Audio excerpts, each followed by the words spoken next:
Hi everyone, welcome to another exciting edition of Words, Images, and Worlds. I am delighted on this episode to be talking with the creator of a character, Ampho Man. I believe I'm saying that correctly. And that is Mr. Mike Kaye. Mike, thanks for jumping in and joining. Hi, thank you for having me. My pleasure, my pleasure. By means of a first question as it relates to the world of comics, how did you know that this was the space that you wanted to create in? So going back to actually comic strips, probably 80s, I'm a little kid. I love the Sunday funnies. And there's not so much superheroes there, but I wanted to draw my own characters. And that kind of started, a timeline of drawing characters. I was really good at drawing as a little kid. So then I would actually pause the TV screen when we got a VCR, and I would copy characters like Bugs Bunny, just random characters, just to get my drawings better, and I was pretty proud of them. Um, but fast forward later on, my brother had a drawer of comic books, and I never really looked at them until a friend said, "There's a comic shop down the road." My first fear was like, these are valuable and I don't know what they are. But as I took them out and learned that they were just reader copies really, but it kind of opened the idea of the comic book characters. And then I started to think that I can make my own, that Mhm. would be something that would be cool. Um, this would have probably been 1988, 89. Um, Moving from that point, yeah, I'm drawing a bunch of characters and, trying to build a time, like a story sequence, which Mhm. is harder than you think when you're a kid and you're like just making these random villains, mutants, and they don't really have any backstories on them. So it was kind of like a work in progress over probably the age of like 12 to 14, where I'm like going to school and drawing when I get home, and then going on vacations and drawing in the hotel rooms. And I slowly put together a story arc that was like, um, in the desert where I would visit with my parents, of maybe aliens, or maybe they find something that's magical, or and start adding that into the whole idea of like, I need a story arc, something where why these Mhm. characters exist, and in 1989, um, and I have samples here which might tell the story a little better. I started to put together an actual cover, like a book, Mhm. and Mhm. I even went to like make details like, oh, he pulled it out and his tongue comes out, and cool stuff like that. And from there, it opens up, and I started making these storylines for a comic book that I kind of didn't know where it was going. I was kind of making it up as I went along, and it was like a 2 year work in progress where I'm like quitting and then saying, no, I'll keep going, quitting, not, and I was just doing it as a kid. It's like I'm not being paid. And um, from there, my dad was like, well, there's starving artists, but there's not starving doctors. So I thought I'll Mhm. make them Mhm. that's struggling, and it was just really free writing and building on stuff from there. And once I figured out that I have this complete book, um, it was something that was like, wow, I did it. Now what do I do with it? It's like you don't think of the end result. You just kind of worked into something. And I Mhm. took to a print shop, and the printer told me with this many colors and bleeds and separate, it's $10,000 to print it. And being a kid, I was just devastated. I was like, oh man, all this years of work and all the so it's kind of my childhood, became a useless book, that I can't even afford to print. But I kind of just kept it in the back and held on to it. And um, from that point, I forgot about it even. I was like, I got to move on in life and do other things. Mhm. So I actually I started college, and that's when I went back to the idea of comic strips. And basically, I started talking with Mort Walker, the creator of Beetle Bailey, Mhm. and Mhm. started guiding me actually and giving me pointers and critiquing my work. And I thought I'd show you that. So I had my first published works that were in the college paper. And so, yeah, they're all yellow now, but it was kind of my Ampho Man in a comic strip because it was too expensive to print as a comic. So, black and white comic strips were much cheaper. And maybe I'll show you a little more.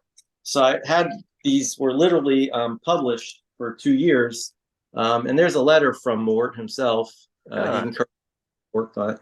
Mhm. And 2 years I was publishing Ampho Man as a comic strip, not a comic book, but that's kind of how the whole superhero and my probably a 10-year span at that point was going for me. Um, I hope I didn't extend my question to you, but the answer. No, But no, you're good. You're good. Um, so from there, from kind of the origin story of the book, how have you grown it creatively and collaboratively? so then what happened was I got into the digital era where you could print books cheap, Hmm. and I thought, well, I have this book I spent so much time on. It's time maybe to do something with it. So I was married at this time and I had kids, and I actually thought I could probably start adding a family to my character. It's something that when I drew, he's just a single guy now.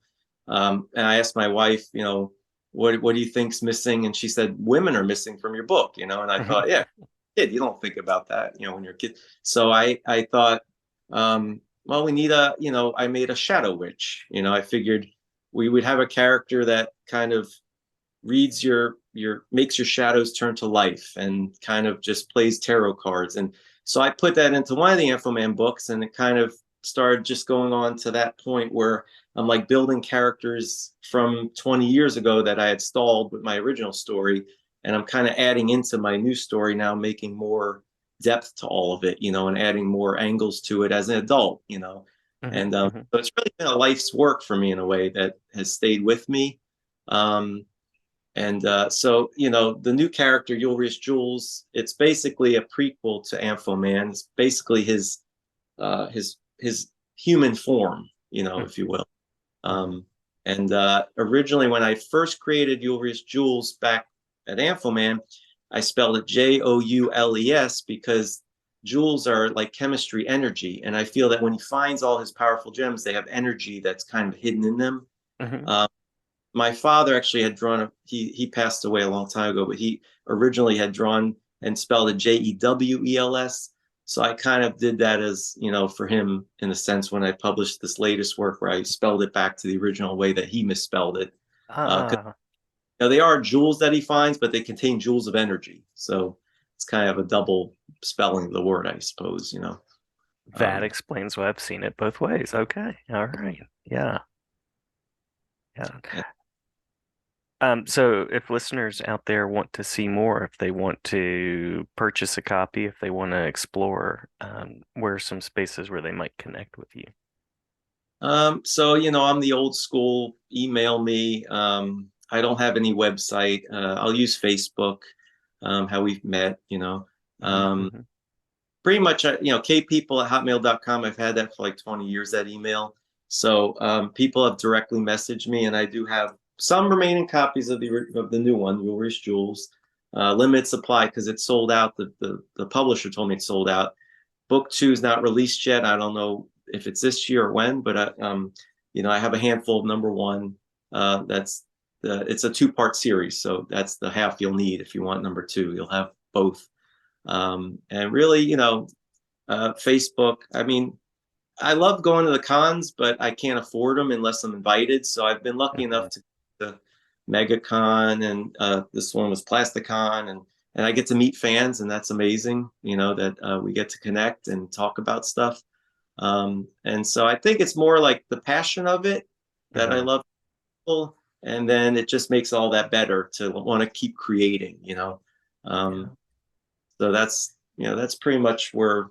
And this was one last thing I had because I know we're on time. So just getting in the old newspapers is pretty cool to me too. Like this one Oh was yeah. when was raising money for cancer. Um, this one was a debut where I was raising money for all kinds of causes, like the St. Francis food pantries feeding the homeless. This one, was the more recent one that features this book, Ulrich Jules. And they have me in different ones. This was the tragedy at the Parkland shooting, Mm. uh, Hmm. where um, they featured me in part of that. So, over the years, just trying to make a difference with more than just making a book, but trying to help others with it, almost like a real Awesome. super. Um, and even being compared to Stanley, which was pretty amazing at one point. Someone off, I consider myself Stanley Jr. I was like, that's pretty cool, you know. But I don't know if I'm in Very that field, nice. that range. But That's high praise. yeah, it'll take more time to get to there. But yeah. So Oh, cool, cool. Well, glad to talk Ampho Man. Glad to have you back on as the project develops. And if there's a particular art piece that you'd like me to feature in the video, I'd be glad to do that as well. I'll just have it like right here, or actually right here between us, if you'd like. okay, yeah. I mean, the cover is cool. So I guess we can go with the front cover of the new That'll uh, work. book. So yeah, that sounds cool. All I right. appreciate. Yeah, yeah, my pleasure. Glad to share about your work and glad to have you back anytime. All right. And one last funny thing I'll tell you. So on the cover, you see the vicious poodle, and that's basically my real dog, and here he is, my vicious poodle. So Ah, very nice. Very yeah, nice. he thinks he's a poodle, but he's like 5 pounds. So That's how that works. yeah, Yes, I'm surrounded by small dogs as well, so it's they've gotten along in the Zoom, which is always good. yeah. Well, Oh, Well, thank well, you. thank you so much, Mike, and thank you to your vicious poodle, and glad to have you back anytime. Thanks, Jason. Have a good day. You too. Thanks.